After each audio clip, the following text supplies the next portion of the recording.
Hello! Going to make a fairly quick cooking video today.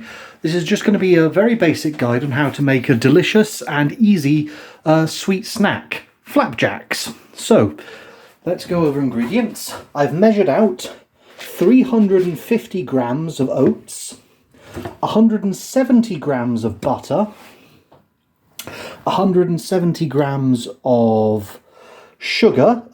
Some recommend brown sugar. I find white sugar is fine.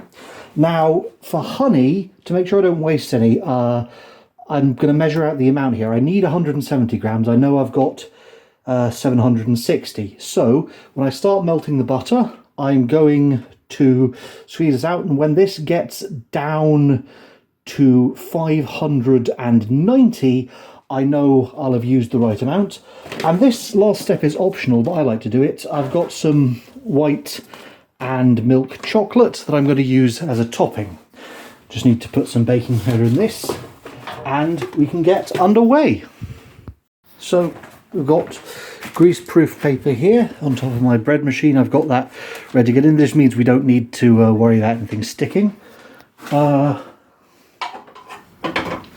For stirring, a wooden spoon is ideal. So I've got some wooden spoons. We don't ever use a metal spoon because you don't want to risk scratching things up. This isn't a Teflon coated saucepan, but if your saucepan is Teflon coated, you really don't want to use a metal spoon lest you scratch it up. So I'm just going to wait for the butter to melt a bit. Then I'm going to turn the heat down. Or I add this. This is not a fan oven, so I'm going to set the temperature to about 200 degrees and then do that for about 20 minutes. Any more than that, you risk making it a bit hard. If you do over bake or make it a bit too hard, just put the finished thing in the microwave and that will, for just a minute, and that will soften it back up again. But if you want to not have to do that, 200 degrees for 10 minutes in a non-fan oven is ideal. You might want to use a slightly lower temperature if you're using a fan oven. Okay, this is starting to melt nicely enough. So I'm going to turn the temperature of that hob down. And here's the difficulty. So we agreed 590 is what I want to aim for. Oh, I've got to take... this is a fresh one, so I've got to take the cap off, don't I? Yes. It's a lot easier to do this with two hands, honestly. I said this was going to be a quick one, didn't I? And of course I had to wear my white shirt today. Yeah, good idea, Cybersmith. Wear your white shirt when you're cooking. Yeah, that's the colour that will stain the least when you're making flapjacks. To be fair, I don't really have any yellow shirts, so fair enough. And I guess I'm using white sugar, so could be worse, could be worse. Okay, managed to do that without very much trouble. Just got to put this lid back on now. Here we go. Now, assuming that lid has negligible mass, back to on 0. Okay, 2, so a bit more.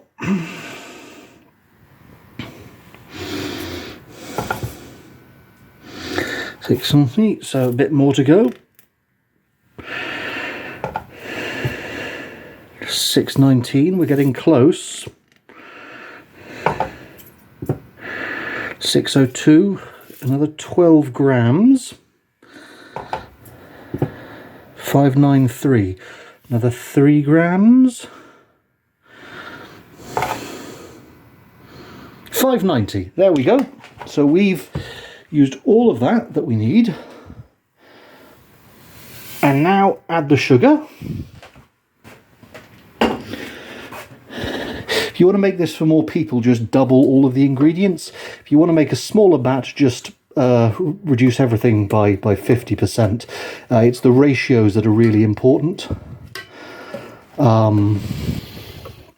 Okay, so melt that down. In fact, I'll set that hob just to a 1. It should already be nice and hot enough here.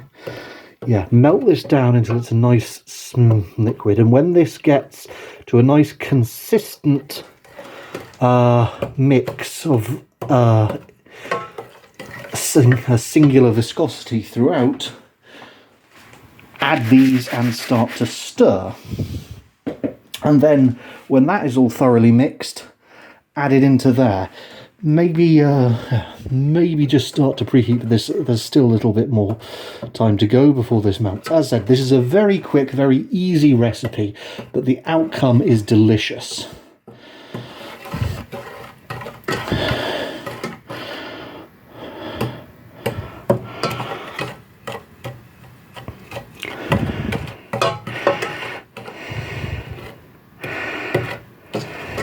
There we go. Now, just preparing it ahead of time, when it comes to getting the chocolate on top, we're going to want a metal spoon, so I'll just get a metal spoon ready there.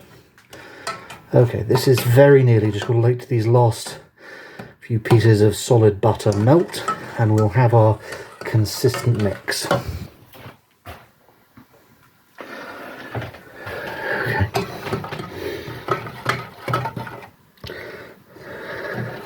Trouble is, if you do this before the butter's thoroughly melted into the rest of the mixture, you will have it clump up very nearly.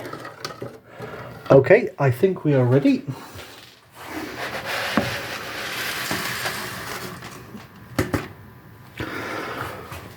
All right, now just a matter of stirring this.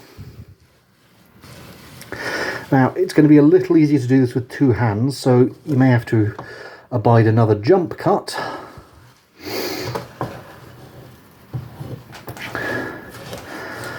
But you know what I'm going to do now? I'm just going to start preheating the oven.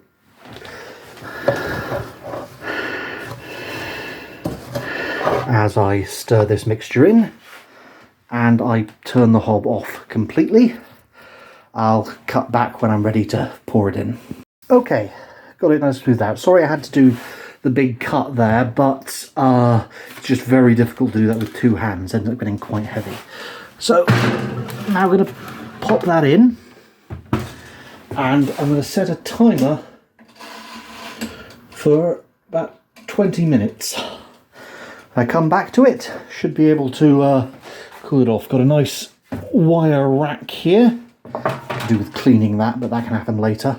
And you can use that intervening time to just put your ingredients away. Okay, now we have it. It's cooling, it's out, but it's still very hot. And that is ideal because the heat will melt this chocolate. We'll start off and just use that heat to distribute these buttons. Now, very important to get cooking chocolate, not regular chocolate for this. You can, if you just search cooking chocolate on Amazon or go to any major supermarket, you can find it very, very cheap cooking chocolate. That will, you don't need a lot because you're going to be spreading it out. But yeah, if you put this on straight out of the oven, it will still be hot enough to melt. And that'll allow you to turn this into a smooth layer. Not a very thick one. We don't want to add too much chocolate. We just want to coat it in a thin chocolatey layer. Note that I'm using the underside of a metal spoon, just to get that really, really simple.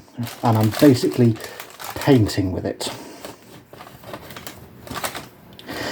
Just want to rub it. Don't want to disturb the oats beneath. They've largely done their job. I just want them to cool. But while they are cooling, they can melt the chocolate. Now, because melting the chocolate is going to absorb energy from them, this should actually speed up their cooling a little.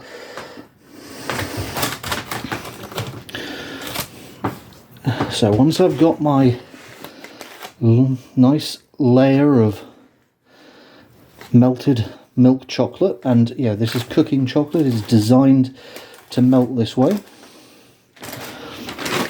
I can take out my white chocolate chips.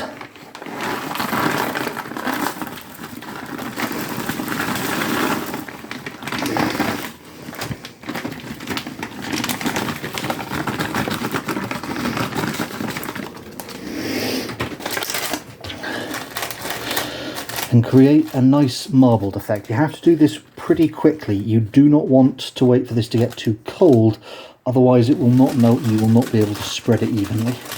But I think I've got this at just the right time. Yes, there we go. We're getting a nice marbled texture at this.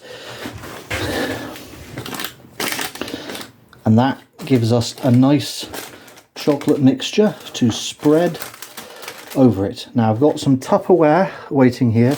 Once this is cooled, I can cut it into pieces and store it in the Tupperware, and that'll keep for a good couple of days, because it's, you know, it's not going to expire any quicker than the ingredients it's made of. It's sugar, butter, and oats, and honey, all of which you can store for at least a good few days at room temperature. So there's no immediate problem with storing this. So not only is this quick and low effort, it also doesn't need to be eaten super quickly. Makes it a very, very convenient snack, especially if you are having people over, you don't have a lot of time. This is a super convenient way to do it. Okay, we've got our nice thin layer of chocolate. I'm just going to keep spreading that. But that is how you make chocolate flapjacks. And that really is all there is to it. Wait for it to cool, cut it up into pieces, put what you're not going to eat immediately in Tupperware. It'll last days and days, and you're done. Very sweet, very tasty.